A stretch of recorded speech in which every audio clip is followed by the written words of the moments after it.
샬롬 할렐루야. 고린도전서 13장 4절. 사랑은 오래 참고 사랑은 온유하며 시기하지 아니하며 사랑은 자랑하지 아니하며 교만하지 아니하며.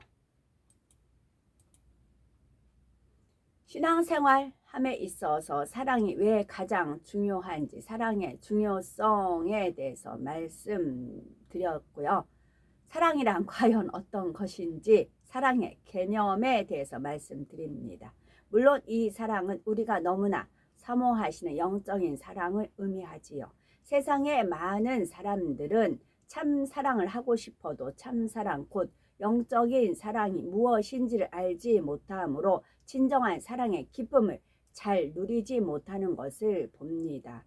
복음을 전할 때도 보면 참 사랑의 존재 자체를 의심하므로 주님께서 값없이 주신 구원의 은혜를 선뜻 믿지 못하기도 하지요. 오히려 하나님의 사람들을 배척하거나 핍박하기도 합니다. 이런 모습을 볼 때 지금은 참 사랑을 찾아보기 어려운 마지막 때임을 알 수가 있습니다.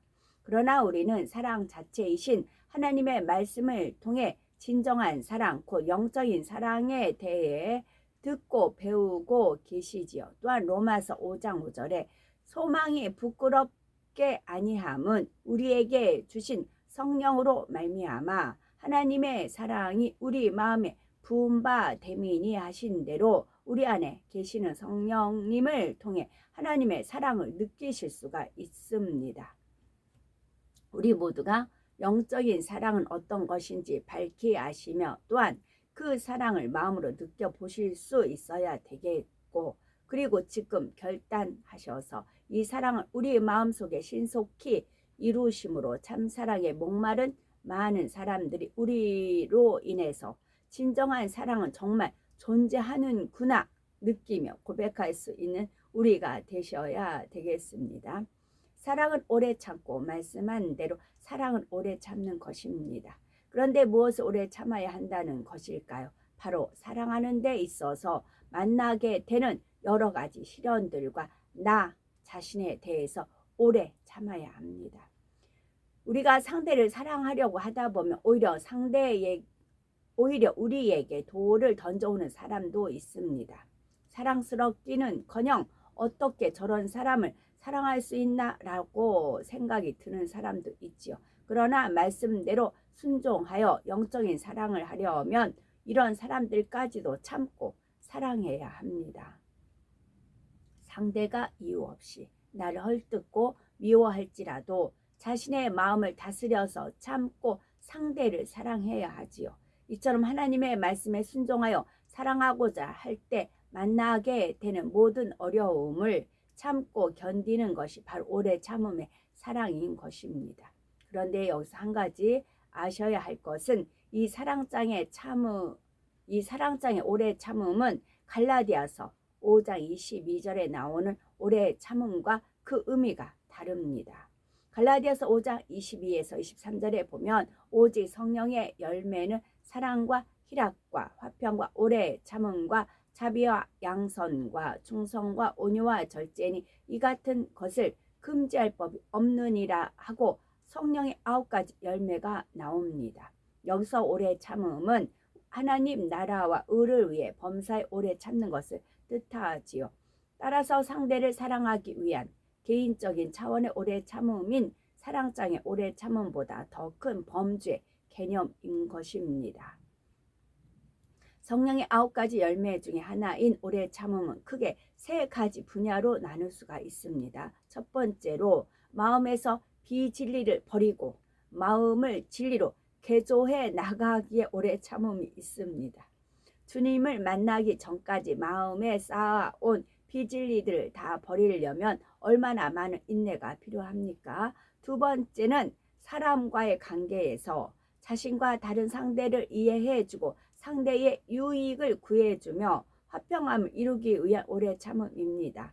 세 번째로는 하나님과의 사이에서 주실 약속, 즉 기도의 응답, 구원 등을 받기 위한 오래 참음이 있습니다. 어떤 것을 응답받으려면 응답을 받을 때까지 마음의 요동함이 없이 참고 기다려야 합니다. 사랑장의 오래 참음은 상대를 사랑하기 위해 참는 것을 뜻하므로 결국 성령의 9가지 열매 중 하나인 오래 참음의 범주 안에 포함이 되지요. 이처럼 성경 말씀 가운데 똑같아 보이는 개념들도 성령의 감동한 가운데 영적으로 풀면 그 의미가 다름을 알 수가 있습니다. 이것을 알아서 각각의 개념을 각 상황에 알맞게 적용하면 신앙생활에 더 유익을 얻을 수가 있게 되지요. 그럼 지금부터 오래 참는 것이란 과연 무엇인지 구체적으로 살펴봅니다. 마태복음 5장 44절에 보면 예수님께서 나는 너희에게 이르노니 너희 원수를 사랑하며 너희를 핍박하는 자를 위하여 기도하라 말씀하십니다. 원수는 누구입니까? 사전에 보면 원한이 맺힐 정도로 해를 끼친 사람이라고 나오지요. 이처럼 원수란 나에게 큰 해를 끼친 사람입니다. 우리는 이런 원수라도 사랑할 수 있겠는지요? 물음표. 또한 주님을 믿는다는 이유로 또 복음을 전한다고 해서 애매히 우리를 욕하고 핍박하는 이를 위해 기도할 수 있으신지요? 죄인을 위해 이 땅에 오신 예수님은 이 말씀대로 원수라도 사랑하시고 핍박하는 이들을 위해 기도하셨습니다. 예수님의 원수는 누구입니까? 바로 어둠의 악한 영들과 그들에게 순종하는 죄인들입니다. 따라서 주님을 구주로 영접하기 이전에 우리들도 예수님의 원수였던 것이죠. 아담의 범죄 이후 모든 인생들은 하나님의 원수인 원수 마귀에게 순종하여 범죄함으로 원수 마귀의 자녀가 되었습니다. 그리고 하나님의 뜻에 위배되는 죄를 지어 나갔지요. 이런 인생들을 구원하시기 위해 예수님께서 이 땅에 오시자 많은 인생들이 어떻게 행했습니까? 자, 선악과 나무 열매를 제가 12로 표현을 했어요. 뭐 7개 할까 12개일까 하다가 이거는 이제 영감으로 떠올려 주셨는데 개수는 제가 임의대로 표현을 한 겁니다. 근데 12개가 아니고 24개다 그러신 겁니다. 24. 24개였. 늘 하나님께서는 동산을 거니시면서 선악과하고 생명나무가를 쭉 보셨을 거 아니에요. 그럼 24개가 다 달려 있는가? 24개가 다 달려 있는가? 늘 확인하는 그런 것이었던 거였죠. 24, 우리 하루가 24시간이잖아요. 24 장로 24. 그리고 제가 어제 10월 3일이 23이라고 했어요. 내년이 24. 그렇게 알려주셔서 알았어요. 23주년이었다. 그리고 내년이 24주년이다. 내년 10월 3일이 24주년이고 제가 환갑 60일이 되는 것이고 그런 어떤 숫자가 이렇게 맞추는 게 있어요. 그러니까 태초에 하나님 천지를 창조하시는 아이들 그 숫자화가 되어 있잖아요. 그와 같아요. 그러니까 저는 그냥 모르고 하루하루 삽니다. 그런데 이 숫자대로 맞춰서 나갑니다. 그래서 제가 틀린 거 고쳐 드린 겁니다. 어제 잠자는데 이제 23주년이다, 24주년이다, 24개다 그러면서 그래서 하나가 빼서 23이다 그렇게 알려주셔서 말씀드린 겁니다. 그리고 이제 선악과 과일은 컸어요. 이게 조그만 게 아니라 컸어요. 이런 인생들을 구원하시기 위해 예수님께서 이 땅에 오시자 많은 인생들 어떻게 행했습니까? 예수님은 천국 복음을 전해 주시고 병을 고쳐 주시며 먹을 양식을 주시는 듯 오직 사랑만을 베푸셨습니다. 그럼에도 오직 선한 일만 행하신 우리 예수님을 십자가에 못 박았으며 예수님이 자신의 죄의 짐을 대신 지시고 십자가에 못 박히실 줄도 모르고 오히려 예수님을 조롱하고 멸시했지요. 우리 예수님은 이런 인생들이라도 잠잠히 참아주셨고 누가복음 23장 34절에 이에 예수께서 가라사대 아버지여 저희를 사하여 주옵소서 자기 하는 것을 알지 못함이니이다 하신 대로 오히려 그들을 위해 중보의 기도를 올리셨던 것입니다. 우리 예수님께서 하나님과 원수된 인생들을 이처럼 오래 참으시고 사랑하신 결과 어떤 일이 일어났습니까? 주님을 구세주로 믿고 영접하는 사람마다 원수 마귀의 종에서 벗어나 하나님의 자녀가 되는 놀라운 구원의 역사가 일어났습니다. 오히려 오래 참는 사랑의 힘은 위대하지요. 그렇다면 우리는 얼마나 오래 참고 계신지요? 까닭 없이 우리를 헐뜯고 미워하는 사람이라도 참고 사랑하시는지요? 아니면 원수도 아닌 내 아내, 남편, 자녀, 믿음의 형제들조차 참는 것이 너무 어렵다 하시는지요?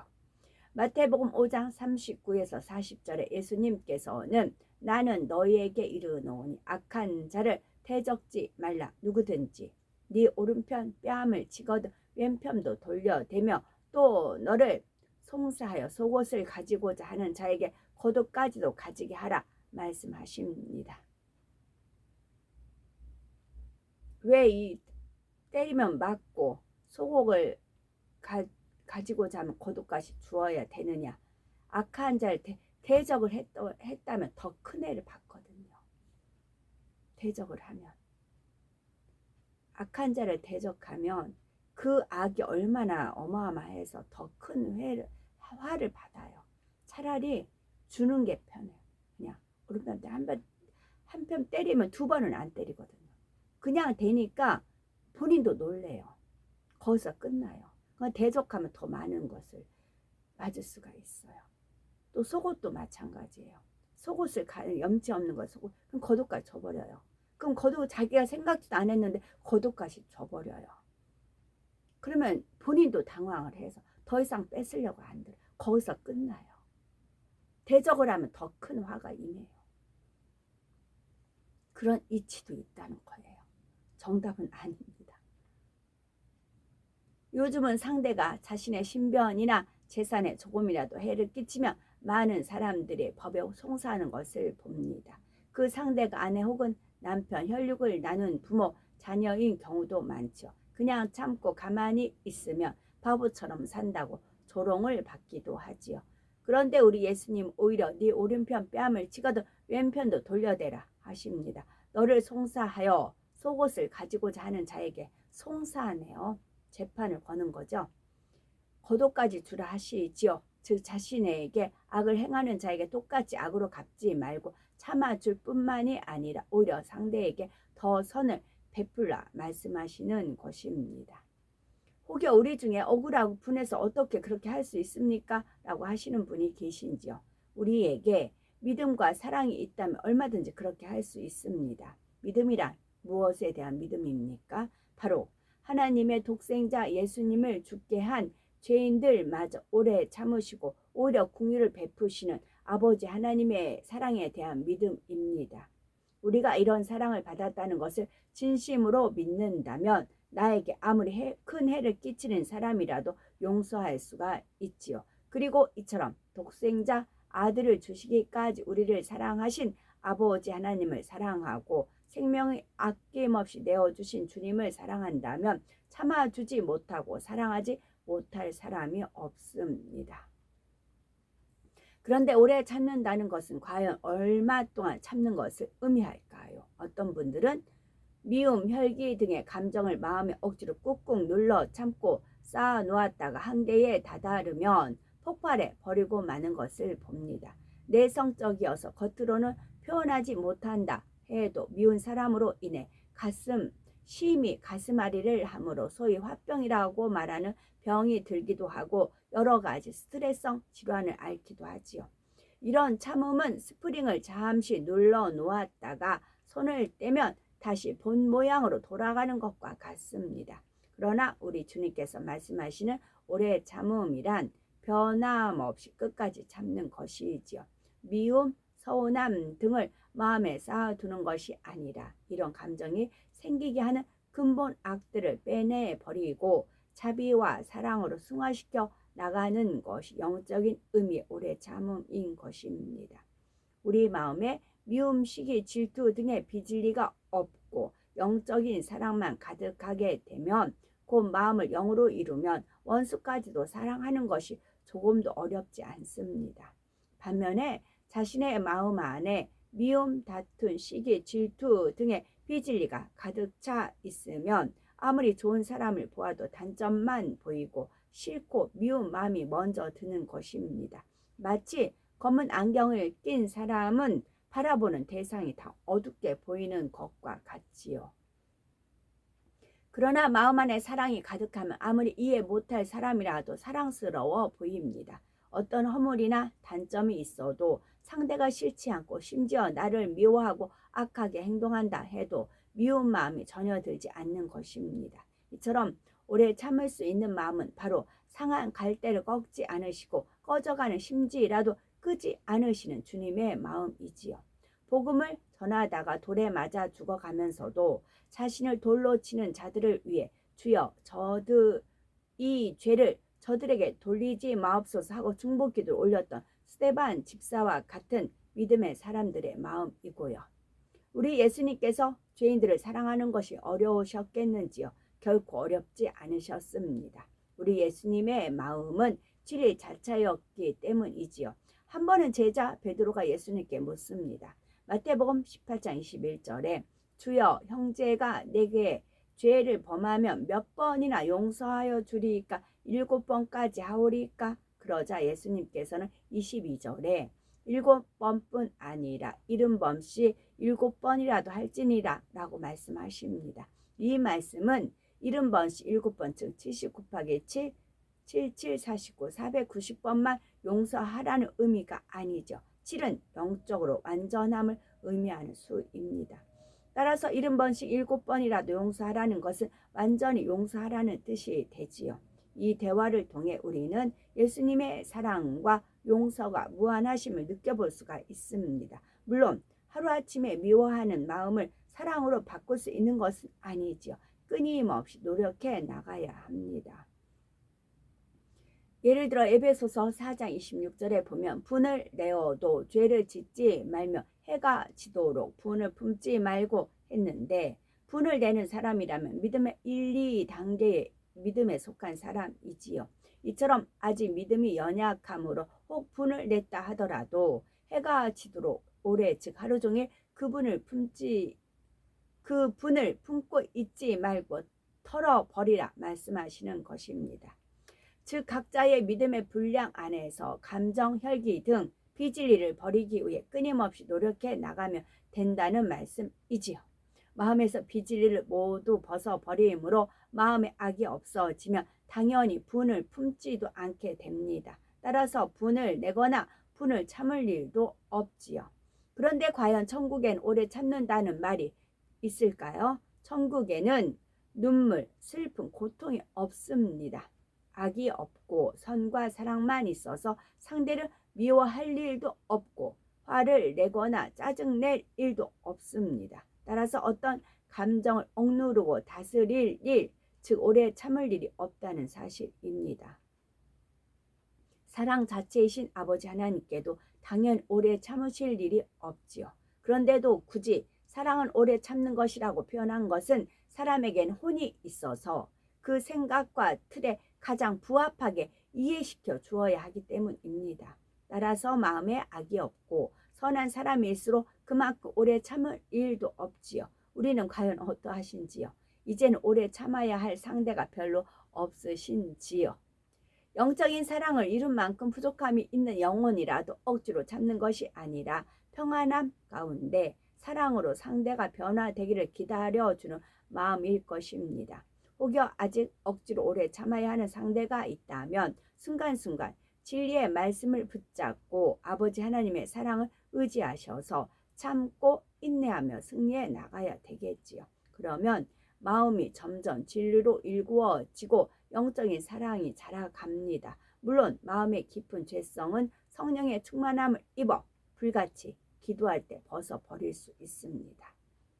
마음의 깊은 죄성은요. 태워야 돼요. 성령의 불로. 마음의 깊은 죄성은 성령의 충만함을 입어 불같이 잔디 같은 것도 이렇게 쭉 이제 뽑아요. 그리고 불 한번 싹 질러버리잖아요. 불로 질른다. 그런데 아무리 미운 사람이라도 사랑의 눈으로 바라보고 더 선을 베풀고자 하는 노력 또한 너무나 중요하지요. 이처럼 행해 나가면 어느새 마음에서 미움이 사라지고 상대를 사랑하게 됩니다. 그러면 마치 천국에 있는 것처럼 너무나 행복한 삶을 살게 됩니다. 누가복음 17장 21절, 예수님께서 하나님의 나라는 너희 안에 있느니라 말씀하셨지요. 사람들은 너무나 행복하면 천국에 와 있는 것 같다 말하기도 하는데, 마음에 천국이 있다는 것은 마음에서 모든 비진리를 벗어버림으로 선과 사랑만 가득하게 된 상태를 말합니다. 이런 상태가 되면 오래 참을 일이 없고 모두를 사랑하기 때문에 항상 기쁘고 행복하며 충만함이 넘치게 됩니다. 아버지 하나님께서는 선하고 사랑이 많은 자녀를 너무나 기뻐하십니다. 사도행전 13장 22절에 보니 패하시고, 즉 이스라엘의 초대왕이었던 사울을 패하시고 다윗을 왕으로 세우시고 증거하여 가라사대 내가 이새의 아들 다윗을 만나니 내 마음에 합한 사람이라 내 뜻을 다 이루게 하리라 하신 말씀이 나옵니다. 다윗은 이처럼 아버지 하나님의 마음에 합한 사람이었습니다. 다윗은 어떻게 이처럼 하나님의 마음에 합한 사람이 되었을까요? 다윗은 악한 자를 대적하지 않을 뿐 아니라 오른편 뺨을 치는 자에게 왼편 뺨도 돌려대는 선을 베풀었던 것을 볼 수 있습니다. 사울 왕은 자신보다 다윗이 백성들의 친송을 듣고 사랑을 받자 아무 죄가 없는 다윗을 죽이려 했지요. 다윗은 이런 사울을 피해 가진 고생을 하며 도망 다녀야 했습니다. 사무엘상 24장에 보면 사울 왕이 다윗을 잡으러 엔게디 황무지에 갔던 사건이 나오죠. 다윗을 추격하던 사울 왕과 그 일행은 마침 다윗 일행이 숨어있던 굴 속에 들어가십니다. 다윗과 그의 사람들이 그 굴의 깊은 곳에 있는지 전혀 알지 못했던 것이죠. 다윗이 사울을 없애기에 충분한 기회가 온 것입니다. 사무엘상 24장 4절에 보니 다윗의 사람들은 무서워서 여호와께서 당신에게 이르시기를 내가 원수를 네 손에 붙이리니 네 소견에 선한 대로 그에게 행하라 하시더니 이것이 그날이니이다 말하며 다윗에게 사울 왕을 죽일 것을 권합니다. 그러나 다윗은 사울이 잠든 사이에 사울의 겉옷자락만을 가만히 베었지요. 사울에게 어떤 해를 가한 것도 아닌데 다윗은 마음에 찔려 내가 손을 들어 여호와의 기름 부음을 받은 내 주를 치는 것은 여호와의 금하신 것이니 그는 여호와의 기름 부음을 받은 자가 됨이니라 하며 자기 사람들이 사울을 해하지 못하게 합니다. 그리고 다윗은 무사히 그곳을 떠나가는 사울을 따라가 사울의 뒤에서 그를 부릅니다. 사울이 돌아보자 다윗은 땅에 엎드려 절을 하지요. 9절에 보니 다윗은 사울을 나의 아버지여 하고 부르며 자신은 결코 사울을 해할 마음이 없음을 고백하는 감동적인 장면이 나오지요. 다윗은 죄 없는 자신을 죽이려는 사울 앞에 자신을 죽이려 죽은 개와 벼룩에 비유하며 겸비하게 사울 앞에 자신을 오히려 죽은 개와 벼룩에 비유하며 겸비하게 낮춥니다. 어린 다윗의 선한 행함 이런 다윗의 선한 행함에 결국 마음이 악한 사울도 감동받고 16, 17절에 다윗이 사울에게 이같이 말하기를 마침에 사울이 가로되 내 아들 다윗아 이것이 네 목소리냐 하고 소리 높여 울며 다윗에게 이르되 나는 너를 학대하되 너는 나를 선대하니 너는 나보다 의롭도다 라고 고백을 합니다. 다윗은 이처럼 악한 사울마저도 감동시키는 오래 참음에 사랑을 베풀었던 것입니다. 아버지 하나님께서는 이런 다윗을 더욱 합당히 여기셨고 다윗을 이스라엘의 왕이 되게 하셨으며 다윗을 통해 이스라엘을 경고하게 하셨지요. 아버지 하나님께서는 이처럼 결코 선행을 잊지 않으시고 행한 대로 갚아주십니다. 뿐만 아니라 자녀들의 이러한 선행을 통해 하나님의 나라를 더 창대하게 이루어 가시죠. 아버지 하나님께서는 악을 행하는 사람이라도 오래 참고 사랑하는 자녀들을 너무나 기뻐하고 사랑하십니다. 이는 우리 아버지가 되시는 하나님께서 마태복음 5장 45절에 이는 하나님이 그 해를 악인과 선인에게 비추게 하시며 비를 의로운 자와 불의한 자에게 내려오시면이라 하신 대로 사랑의 하나님이시기 때문입니다. 악인이라도 변화되기를 바라고 오래 참으심으로 해를 비춰주시며 비를 내려주시는 인자와 긍휼의 하나님이시라는 사실입니다.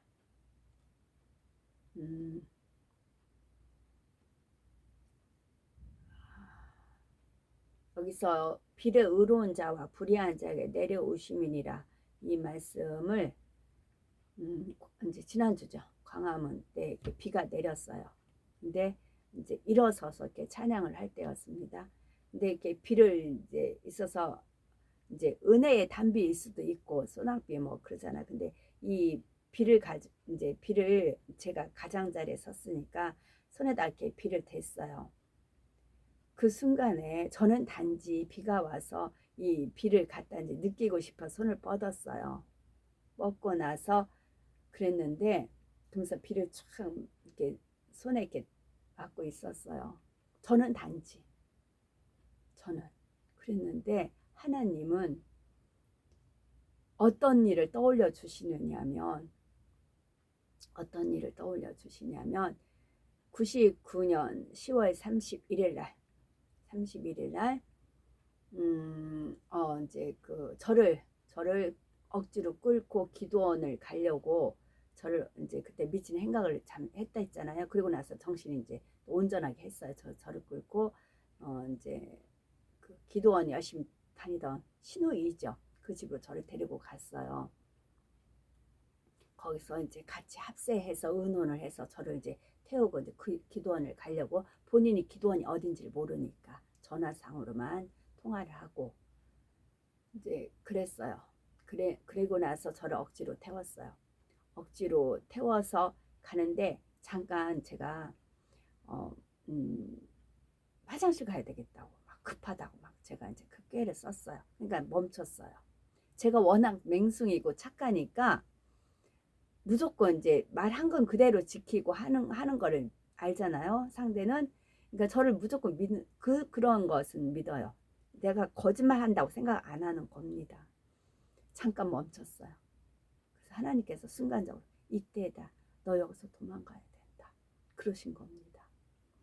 그래서 가장자리 차를 이제 내리는 사이에 딱 뛰기 시작하는데 갑자기 비가 내리는 겁니다. 막 소낙비가 내리기 시작을 합니다.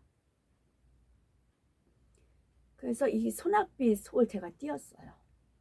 10월 31일 뛰었습니다. 그리고 나서 그 최대한 이제 하나님께서 이때 도망을 가야 된다 하니까 저는 도망을 가서 피할 줄 알았어요. 거기까지만 저는 사인을 받았어. 그래서 뛰는데 갑자기 비가 막 소낙비가 내립니다. 이 비를 맞으면서 뛴 겁니다. 비는 막 오지. 비를 맞으면서 뛰었어요. 뭐 잡혔죠. 그래서 끌려서 드디어 이제 기도원에 끌려가는 그것이 있었어요. 저는 단지 비를 이렇게 손바닥에 이렇게 한 거였는데 하나님 그때 일을 떠올려 주시더라고요. 그때 일을. 저는 이렇게 떠올려 주지 않으면 생각을 못 하잖아요. 그걸 떠올려 주시더라고요. 그러니 은혜가 넘치죠. 우리 아버지 그런 하나님이세요. 당신이 스케줄에 따라 움직인 그 사람들 다 기록을 해서 그걸 떠올려 주시고 그런 분이시지요. 그래서 그 은혜가 그렇게 컸죠. 광화문 예배 때. 하나님 임재 하잖아요. 그러시더라고요. 저는 그 은혜가 너무 컸죠. 단지 나는 비가 온다 하고 했는데 하나님 그거를 떠올려 주시기 위해서 저를 그렇게 이끌어서 비를 이렇게 하고 나서 그랬죠. 근데 어느 정도 옷에 젖고 이제 또 예배하는 분들이 제가 너무 비 맞으면 또 염려하는 그런 마음도 없잖아 있을 수 있지요. 그래서 이제 중간에 해서 이제 비를 안쪽으로 들어와서 예배를 드렸습니다. 우리 하나님 그런 하나님이시라고요. 그래 우리 선 같은 거 행한 거 그런 걸 다 기억을 하신다고요. 그래서 여기서 하나님이 그 해를 악인과 선인 의로운 자 불의한 자의 비를 내리시면 누가 악인이고 선인이고 의로운이고 불의한 자 하나님은 아세요. 우리도 알 수 있고 우리도 모를 수 있지만, 근데 하나님이시기 때문에 공의 가운데 똑같이 비추지만, 악을 행하는 자라도 오래 참고 사랑하는 자녀를 보면 하나님 기쁘고 사랑하신다고요. 진짜 내 자녀구나, 나를 닮았구나 하시는 분이 하나님이시라고요. 그래서 저는 또 이제 폭발할 수밖에 없었지요. 그렇게 떠올려 주시니까 그걸 다 하나님은 기억을 하셨다가 그 상황을 떠올려 주고 싶으셔서 비 맞았던 그 소나비 내려서 그 속을 하나님 음성을 듣고 뛰었거든요. 너 여기서 도망가야 된다, 뛰어라. 그 음성에 저는 거기서 도망갈 줄 알았어요. 거기서 도망갈 줄 알았지. 진짜 믿었거든요. 믿고 뛰었지요. 결국에 또 잡혔어요. 잡혀서 억지로 끌려서 기도원에 가서 매맞아서, 그래서 하나님 말씀대로 준행하시며 은혜를 어떻게 쏟아주실지 모르는 거죠. 하나님이시 하나님. 내 손바닥에 갖고 노는 하나님이 아니에요. 우리를 창조하신 우리의 아버지시라는 겁니다. 우리를 낳으신 분이에요.